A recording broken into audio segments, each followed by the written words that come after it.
नमस्कार दोस्तों, साल 1901 बॉम्बे प्रोविंस का एक रेलवे स्टेशन जहां 10 साल का एक बालक अपने परिवार के साथ खड़ा था, लेकिन कोई उसको ले जाने के लिए तैयार नहीं था। टीटी उस बालक से आगे आके बात करने की कोशिश करता है। बातों से उसे पता लगता है कि इस परिवार को कोरेगांव जाना है, लेकिन जब टीटी को भी पता लगता है कि ये सो कॉल्ड अनटचेबल कास्ट से है, वह अपनी बातचीत छोड़कर पीछे हट जाता है। उस वक्त भारत के अंदर जातीय भेदभाव की यह अपंग मानसिकता आम थी। कोई भी गाड़ी वाला उस परिवार को ले जाने के लिए तैयार नहीं था। फाइनली एक गाड़ी वाला तैयार हो जाता है इस शर्त पर कि वो दुगने पैसे लेगा और वो गाड़ी नहीं चलाएगा। 10 साल का बालक खुद गाड़ी चलाकर अपने परिवार को लेके आगे बढ़ता है। रास्ते में प्यास लगती है, लेकिन कहीं से भी उसको पीने के लिए पानी भी नहीं मिलता है, क्योंकि वह अनटचेबल कास्ट से आता है। यह अपमान उसके लिए नया नहीं है। स्कूल में भी उसके संग यही जातीय भेदभाव किया जाता है। स्कूल में उसको सभी बच्चों से अलग रखा जाता है, लेकिन किसी को भी यह नहीं पता था यह बालक आगे जाकर बैकवर्ड और दलित कास्ट का एक जननायक बनेगा और आजाद भारत का संविधान लिखेगा। जी हां, हम बात कर रहे हैं भारत के पहले law minister doctor Bhimrao Ambedkar ji की। डॉक्टर भीमराव अंबेडकर, जिन्होंने जीवन भर जातीय भेदभाव सहने के बावजूद भी उच्च शिक्षा प्राप्त की और उच्च पदों पर काम किया। आज भी किसी आम भारतीयों के साथ अन्याय होता है, जब उसको सरकार से न्याय चाहिए तो उन्हीं के लिखित संविधान से ही मिलता है। आज का जीवन परिचय कुशल अर्थशास्त्री, समाज सेवी, बैरिस्टर और भारत के संविधान निर्माता डॉक्टर भीमराव रामजी अंबेडकर। डॉक्टर भीमराव अंबेडकर जी का जन्म 14 अप्रैल 1891 में मध्य प्रदेश के मऊ नामक गांव में हुआ था। इनके पिताजी का नाम रामजी मलोंजी सकपाल था और माताजी का नाम भीमाजी सकपाल था। वह अपने माँ बाप की 14वीं औलाद थे। उनका जन्म हिंदू धर्म में महार जाति में हुआ था। उस समय इस जाति को छुआछूत मतलब कि अनटचेबल में रखा जाता था। इस तरीके की अपंग मानसिकता उस वक्त देश के अंदर बहुत आम थी कि इनके छूने से व्यक्ति अपवित्र हो जाता है। इनका परिवार ब्रिटिश सरकार में सेना में सेवा करता था और इनके पिताजी भी ब्रिटिश सरकार के सेना में काम करते थे और सूबेदार पद तक भी पहुंचे। जब ये रिटायर्ड हुए तब ये मऊ कंटोनमेंट में थे। जब भीमराव स्कूल पढ़ने गए तो उनको उन चुनौतियों का सामना करना पड़ा जिसका दंज सैकड़ों पीढ़ियों से उनके समाज को झेलना पड़ रहा था। इसके बाद जब उन्होंने स्कूल में जाना शुरू किया तब उनके संग भेदभाव भी होना शुरू हो गया, क्योंकि वो एक महार जाति से आते थे। वह उन सभी बच्चों के साथ नहीं बैठ सकते थे जो स्कूल में आते थे।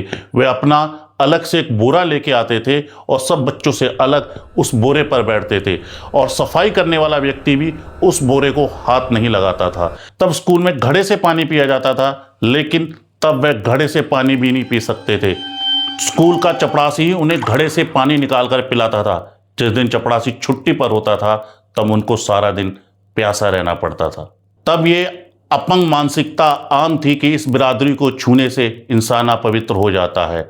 तब आंखों पर जातिवाद के नाम की बंदी काली पट्टी ने समाज को बिल्कुल खोखला बना रखा था। डॉक्टर भीमराव अंबेडकर बचपन से ही मेधावी छात्र थे, लेकिन जातिवाद का यह जहर पूरे समाज में फैला हुआ था। इस तरह सोसाइटी ने भी शुरू से भीमराव अंबेडकर को सबसे अलग कर दिया था। तब सभी लोग ऐसे भी नहीं थे। उनके शुरू में उनके एक टीचर थे कृष्ण केशव अंबेडकर।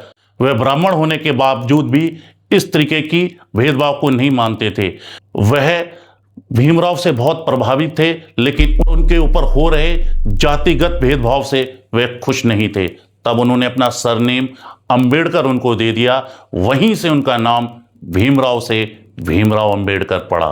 लेकिन सरनेम बदलने से भी उनके जीवन में कुछ भी बदलाव नहीं आया।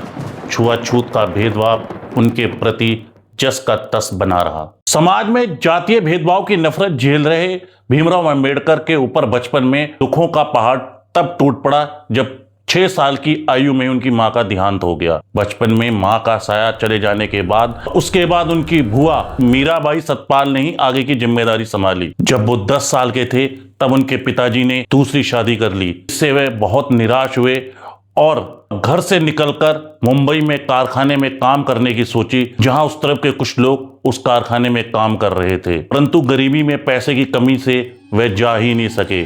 उसके बाद उन्होंने अपना सारा ध्यान अपनी पढ़ाई लिखाई में ही लगाया ताकि वो पढ़ लिख कर आगे बढ़ सके, इस जातीय भेदभाव से वो ऊपर उठ सकें। वह पढ़ने में बहुत होशियार थे और टीचर भी उनकी तारीफ करते थे। उनके जीवन में एक नया मोड़ तब आया जब उनके टीचर ने उनके पिताजी को बुलाकर यह रिक्वेस्ट की कि उनके आगे का एजुकेशन बेस्ट स्कूल में होना चाहिए। तब उनके पिताजी उनके बेहतर भविष्य और शिक्षा के लिए वो सतारा से मुंबई आ गए और वहां वे गरीब बस्ती में एक छोटे से कमरे में रहते थे। लेकिन उनके पिताजी ने उनकी पढ़ाई में कोई कसर नहीं छोड़ी, तो उनका एडमिशन मुंबई में सबसे बेहतर गिने जाने वाले स्कूल एल्फिंस्टोन हाई स्कूल में करवाया। भीमराव अंबेडकर गांव से शहर आ गए, बेस्ट एजुकेशन के लिए एक अच्छे स्कूल में एडमिशन भी ले लिया, लेकिन जातीय भेदभाव ने उनका यहाँ भी पीछा नहीं छोड़ा। वहां पर भी उनके साथ कास्ट डिस्क्रिमिनेशन होता था, वहां पर भी उनको संस्कृत पढ़ने के लिए रोका जाता था क्योंकि वे अनटचेबल जाति से आते थे। सन 1907 में उन्होंने मैट्रिक की परीक्षा पास की।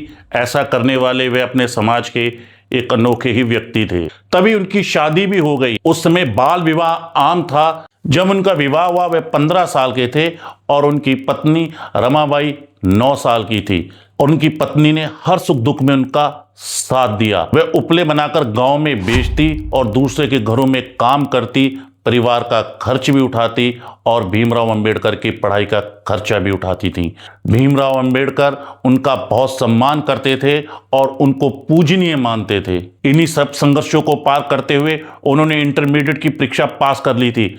आगे की हायर एजुकेशन के लिए अब उनको पैसे की जरूरत थी, जिसका इंतजाम करना उनके खुद के बस की बात नहीं थी। लेकिन भीमराव अंबेडकर इतने काबिल स्टूडेंट थे, कई उनके वेल विशर भी थे जो उनको आगे बढ़ते हुए देखना चाहते थे। उनमें से एक बड़ौदा के किंग साहूजी महाराज गायकवाड़ III ने उनको मंथली स्कॉलरशिप ग्रांट कर दी, जिसके चलते सन 1912 में Bhimrao Ambedkar economics and politics में BA की डिग्री प्राप्त करते हैं। इस बीच उनके पिताजी की तबीयत भी खराब हो गई और कुछ समय बाद उनका देहांत भी हो गया।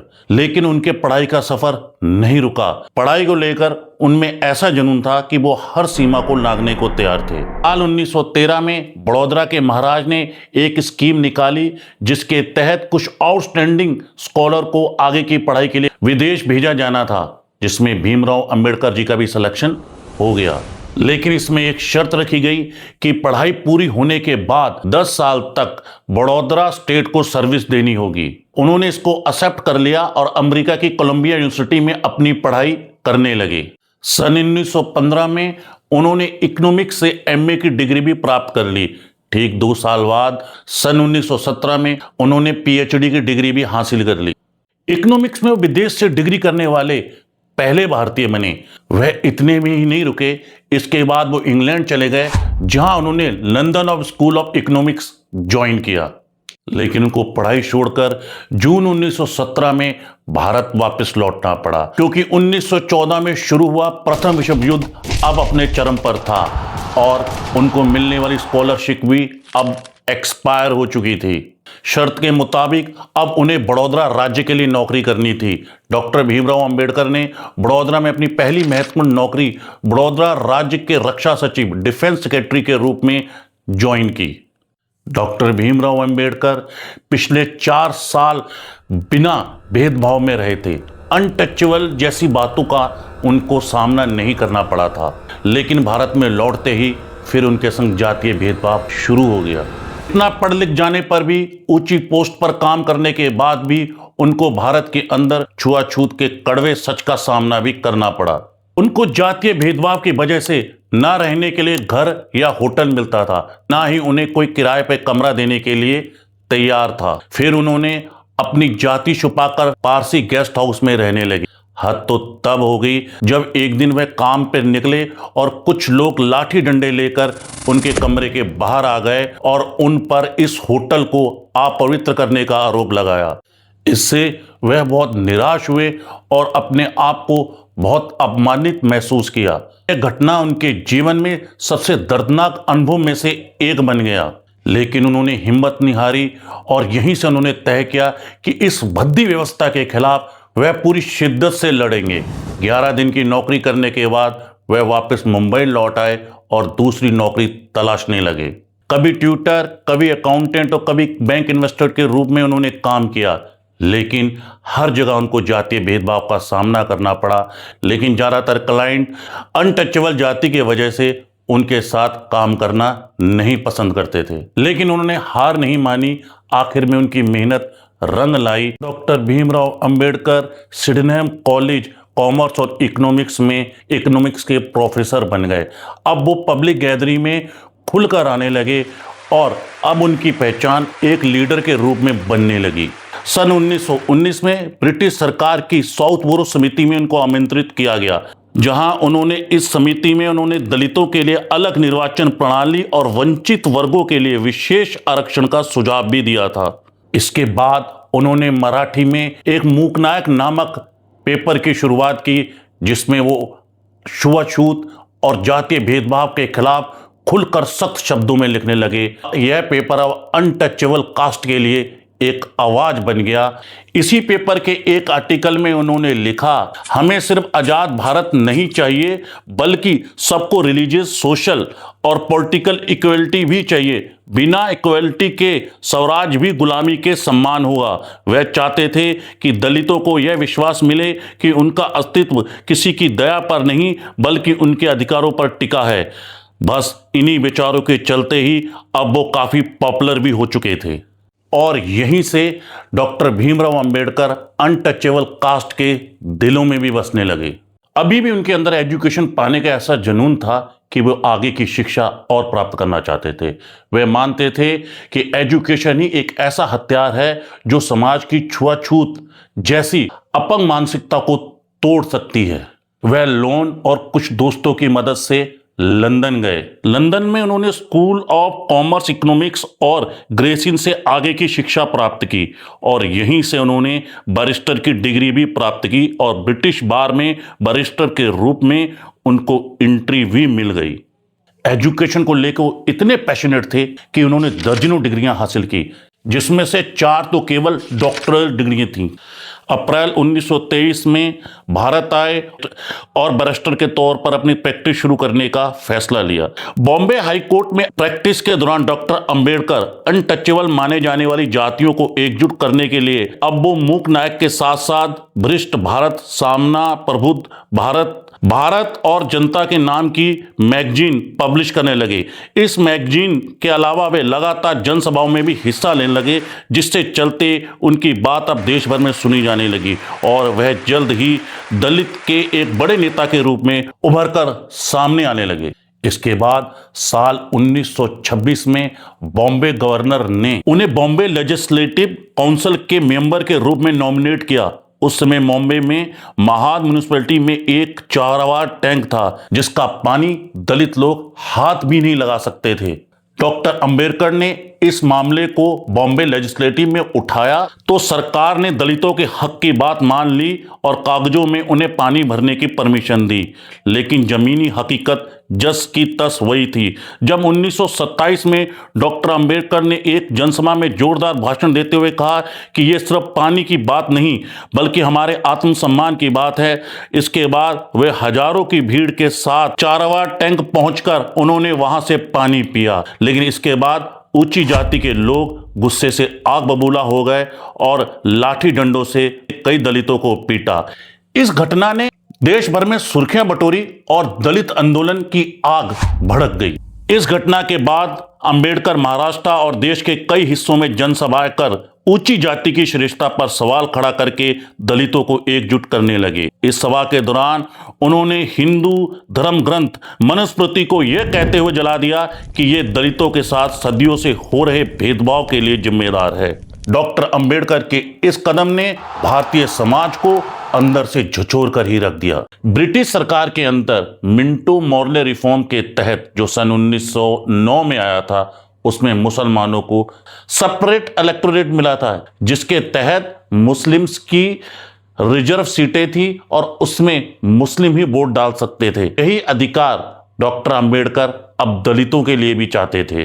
इसीलिए सन 1928 में जब साइमन कमीशन आया तो साइमन कमीशन के सामने उन्होंने यही मांग रखी कि दलितों को सेपरेट इलेक्टोरेट राइट, मतलब कि अपनी निर्वाचन प्रणाली मिले जिसमें उनको रिजर्व सीटें मिले और उसमें वोट देने का अधिकार भी दलितों को होना चाहिए।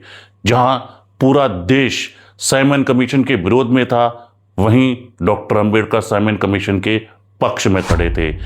वहीं से देश के अंदर डॉक्टर अंबेडकर जी का भी विरोध होने लगा और उन्हें एक नेशनल लीडर के बजाय दलित नेता के रूप में देखे जाने लगा। लेकिन डॉक्टर अंबेडकर भी अपनी इमेज की परवाह किए बिना अपने कामों में लगे रहे। जब उनको न्याय नहीं मिला तब जातीय भेदभाव से तंग आकर तब उन्होंने जलगांव में रैली की, जिसमें अपने कई समर्थकों के साथ उन्होंने हिंदू धर्म छोड़कर बौद्ध धर्म को अपनाया।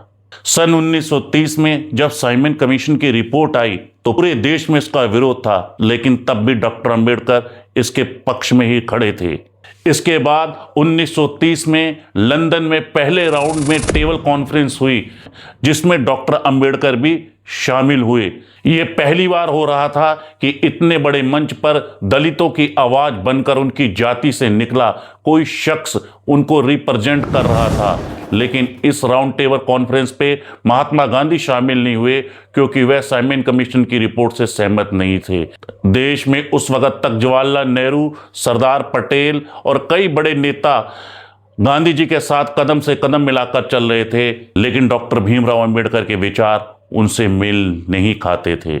दलित और वंचित समाज के दुर्दशा और उनके अधिकारों को लेकर जहां डॉक्टर अंबेडकर भी काफी कोशिशें कर रहे थे, तभी 14 अगस्त 1931 पर गांधी जी के बुलावे पर डॉक्टर अंबेडकर और गांधी जी की मुलाकात मुंबई के अंदर हुई। इस मीटिंग में भी वहां पर डॉक्टर अंबेडकर जी ने दलित और वंचित लोगों के हकों और अधिकार की बात की। उसके बाद 1931 लंदन में एक और राउंड टेबल कॉन्फ्रेंस हुई, जिसमें गांधी जी भी शामिल हुए। यहां पर डॉक्टर भीमराव अंबेडकर ने दलितों के लिए सेपरेट इलेक्टोरेट की मांग रखी, लेकिन गांधी जी उनके विचारों से बिल्कुल भी सहमत नहीं थे। उनका मानना था कि इससे हिंदू समाज आपस में बढ़ जाएगा। हालांकि ब्रिटिश सरकार अंबेडकर के इस विचारों पर सहमत थी, इसलिए गांधी जी के विरोध के बावजूद भी British prime minister Ramsay MacDonald ने 1932 में कम्युनल अवार्ड की घोषणा की, जिसमें दलितों सहित अन्य माइनॉरिटी को भी सेपरेट इलेक्टोरेट का प्रोविजन था। जहां गांधी जी का मानना था सभी अलग अलग रिलीजन, अलग अलग कास्ट को अगर सेपरेट इलेक्टोरेट मिलेगा तो समाज जाति और धर्म के नाम पर बढ़ जाएगा।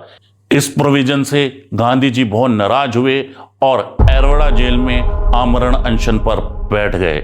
अनशन की वजह से महात्मा गांधी जी की तबीयत लगातार बिगड़ने लगी, जिसमें कई देश के हिस्सों में डॉक्टर भीमराव अंबेडकर के पुतले भी जलाए जाने लगे और उनके प्रति देश के अंदर विरोध भी होने लगा।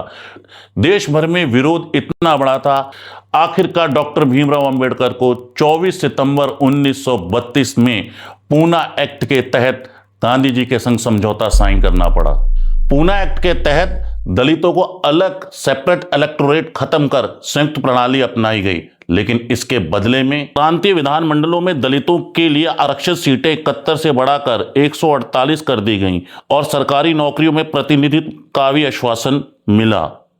और केंद्रीय विधानमंडल में भी सामान्य सीटों से दलित और वंचित लोगों को 18% रिजर्वेशन दिया गया।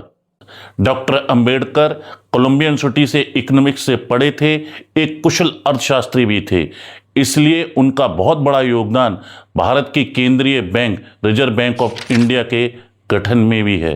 हिल्टन यंग कमीशन के सामने बाबा साहब ने जो साक्ष्य और सुझाव पेश किए थे वह आरबीआई की स्थापना का आधार बने। डॉक्टर भीमराव अंबेडकर ने अपने क्रांतिकारी विचार और पुस्तक द प्रॉब्लम ऑफ रुपीज के माध्यम से मुख्य भूमिका निभाई।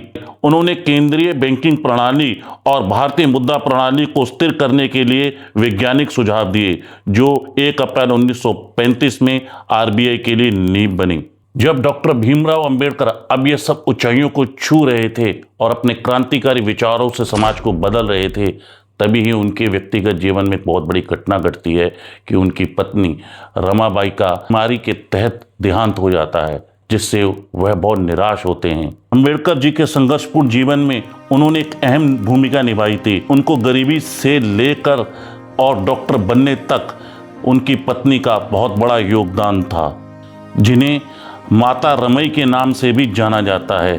डॉक्टर अंबेडकर ने एक राजनीतिक पार्टी का भी गठन किया जो शेड्यूल कास्ट फेडरेशन के नाम से थी, और इसका निर्माण उन्होंने दलितों को राजनीतिक हक देने के लिए किया था।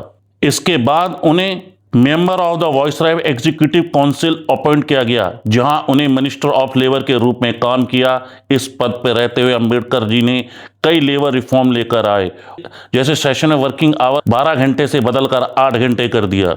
यह देश भर के सभी वर्कर के लिए एक बहुत राहत भरा फैसला था। इस दौरान दुनिया एक ऐतिहासिक मोड़ पर खड़ी थी, जहां एक तरफ सेकेंड वर्ल्ड वार के तहत यूरोप की और ब्रिटेन की बुरी हालत थी, वहीं भारत में ब्रिटेन सरकार को उखाड़ने के लिए पूरा जोर लगा हुआ था। आखिर वह दिन आ गया कि 15 अगस्त 1947 को भारत को ब्रिटिश सरकार से अपनी आज़ादी मिल गई। अब देश को आज़ादी के बाद अपने एक संविधान की जरूरत थी। इसके लिए 6 दिसंबर 1946 को कॉन्स्टिट्यूशन असेंबली ऑफ इंडिया का गठन किया गया और डॉक्टर भीमराव अंबेडकर को बंगाल से चुनकर असेंबली में भेजा गया। अब उनके कंधों पर बड़ी जिम्मेदारी सौंपी गई कि उन्हें 7 मेंबर की कॉन्स्टिट्यूशन ड्राफ्टिंग कमेटी का चेयर बनाया गया। बाबा साहब अंबेडकर ने अपनी टीम के साथ 60 से ज़्यादा देशों का कॉन्स्टिट्यूशन डीपली स्टडी किया और उनमें अच्छे अच्छे पॉइंट चुनकर भारत के कॉन्स्टिट्यूशन के लिए निकाले। इस संविधान को लेकर कॉन्स्टिट्यूशन असेंबली में जोरदार बहस हुआ करती थी और इस दौरान डॉक्टर अंबेडकर के तर्कों को सुनकर हर कोई अपने दांत के तले उंगली दबा लेता था। अंबेडकर जी ने भारत को एक यूनियन ऑफ स्टेट के रूप में डिजाइन किया, जहां स्टेट को अपनी एक ऑटोनॉमी हो, लेकिन सेंटर गवर्नमेंट इतनी स्ट्रांग हो कि देश टुकड़ों में ना बढ़ सके। इमरजेंसी जैसा प्रोविजन, प्रेसिडेंट की शक्तियां और उसके बाद गवर्नर सिस्टम और सबको बैलेंसिंग विजन का एक हिस्सा दिया। और कॉन्स्टिट्यूशन संविधान के अंदर दलित और वंचित लोगों को रिजर्वेशन का प्रोविजन भी दिया, जिसके तहत उनको शिक्षा, नौकरी और पॉलिटिक्स में रिजर्वेशन मिल सके ताकि वो मेन स्ट्रीम में भी आ सकें। कॉन्स्टिट्यूशन के आर्टिकल 70 को भी ऐड किया, जिसमें अनटचेबिलिटी पनिशमेंट ऑफिस बन गया। बाबा साहब अम्बेडकर ने सिर्फ दलितों के लिए नहीं बल्कि हर समाज के वर्ग का ध्यान रखा। उन्होंने संविधान में महिलाओं को भी बराबरी का अधिकार दिया। उन्होंने महिलाओं को इक्वलिटी एजुकेशन में बराबरी दिलाने के लिए कई कानून बनाए। उन्होंने इस बात पर भी जोर दिया कि हर नागरिक को समान अधिकार मिले, चाहे वो किसी रिलीजन का हो, कास्ट का हो, लैंग्वेज या जेंडर कोई भी हो। Right to equality, right to freedom जैसे फंडामेंटल राइट्स को भी भारत के संविधान में शामिल किया। 26 नवंबर 1949 में असेंबली में अप्रूवल मिलने के बाद ठीक 2 महीने बाद 26 जनवरी 1950 को भारत का संविधान लागू हो गया, जिसे हम आज 26 जनवरी रिपब्लिक डे के रूप में मनाते हैं। जहां भारत ने आजाद होने के बाद ठीक 2-2.5 साल के बाद अपना संविधान बना लिया, वहीं भारत से अलग हुए पाकिस्तान को अपना संविधान बनाने में 9 साल लग गए। हालांकि बहुत सारे विचारों से उनकी कांग्रेस से मतभेद थे, इस वजह से उन्होंने बाद में अपने पद से इस्तीफा दे दिया। 1952 के लोकसभा चुनाव में वह शेड्यूल कास्ट फेडरेशन से चुनाव लड़े, लेकिन निराशाजनक बात तब सामने आई जब डॉक्टर अंबेडकर इस चुनाव को हार गए।